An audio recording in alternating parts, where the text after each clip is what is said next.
va multiplier par 10, 100, 1000 ou autre.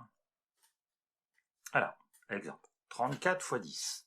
Donc, 34, je vais donc déplacer le chiffre des unités de 34 dans les dizaines. Je vais donc changer de rang. Donc du coup, 34, le 4 va être dans les dizaines. Or, si j'ai décalé le 4 dans les dizaines, il faut que dans mon tableau, avec le rang des chiffres, je vais combler l'espace libre par un 0 dans le chiffre des unités. Donc 34 fois 10, ça fait 340.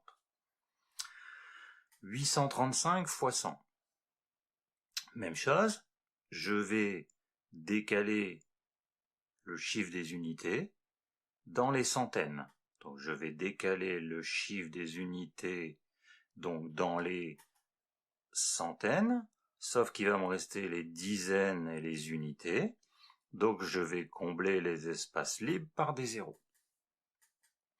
Donc au final, quand je multiplie des nombres entiers par 10, 100 ou 1000, il suffit, si je multiplie par 10, de rajouter un 0, si je multiplie par 100, de rajouter 2 zéros, et ainsi de suite, par 1000, 3 zéros.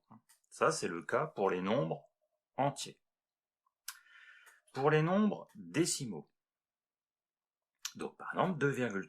Donc 2,3 fois 10. Donc je vais faire la même technique, c'est-à-dire que le chiffre des unités, c'est 2. Je vais donc le décaler dans la colonne des dizaines. Donc le 2 va venir dans les dizaines. Du coup, le 3 va suivre et va se retrouver dans les unités. Ce qui fait que 2,3 fois 10, au final, ça fait 23. Puisque on est bien au bout de notre tableau, on n'a pas besoin de rajouter 0,0. 17,42 fois 1000. Donc, même chose, mon chiffre des unités, cette fois-ci, je vais le déplacer dans les unités de 1000. Donc, 17, le 7 va être dans les unités de 1000. Or, il va me rester les centaines, les dizaines et les unités. Donc, dans les centaines, j'aurai le 4. Dans les dizaines, le 2. Du coup, je suis obligé de rajouter un 0 dans les unités. 49,372 fois 100. Donc, même technique, je vais décaler le chiffre des unités dans les centaines, puisque je multiplie par 100. Donc le chiffre des unités, c'est-à-dire 9, se retrouve dans les centaines. Donc il va me rester dizaines unités, donc 3 dans les dizaines, 7 dans les unités, et du coup, il me reste le 2 qui va être dans les dixièmes. Dans les dixièmes. Donc du coup, on a dit qu'entre les unités et les dixièmes, on a la virgule.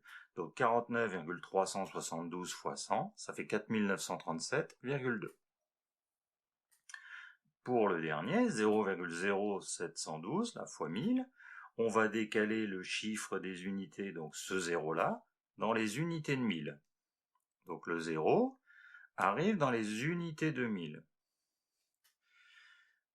Du coup, il me reste les centaines, dizaines, unités. Donc le premier 0 après la virgule vient dans les centaines, le 7 les dizaines, le 1 dans les unités, et du coup le 2 va aller dans les dixièmes. Et on rajoute entre les unités et les dixièmes la virgule. Donc du coup, si on regarde par rapport à ces 4 exemples avec des nombres décimaux, on constate, alors si par exemple ici on rajoute 23,0, si ici on rajoute 0,0, et bien on regarde, c'est qu'entre ce nombre-là et le résultat, hein, la virgule, elle a été décalée, hein, donc virgule décalée vers la droite de un rang. Voilà, hein, un rang, puisqu'on passe, hein, on prend les fois 10, un rang, dizaine, hein, on décale d'un rang. Donc, voilà. Ici, on décale la virgule de 3 rangs. Hein, donc, décalé de 3 rangs. Vers, toujours, la droite. Même chose ici, 100, si je regarde bien, 1, 2. J'ai décalé ma virgule de 2 rangs vers la droite. Et ici, 1, 2, 3, 1, 2, 3. Je suis bien entre le 1 et le 2.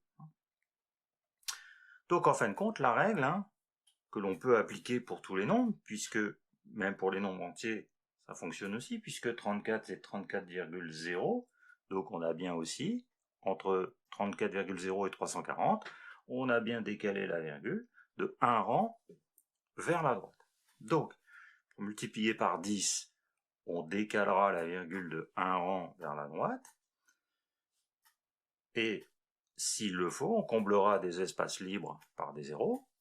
Pour multiplier par 100, on décalera la virgule de 2 rangs vers la droite, et s'il le faut, on comblera aussi les espaces libres par des zéros, et ainsi de suite.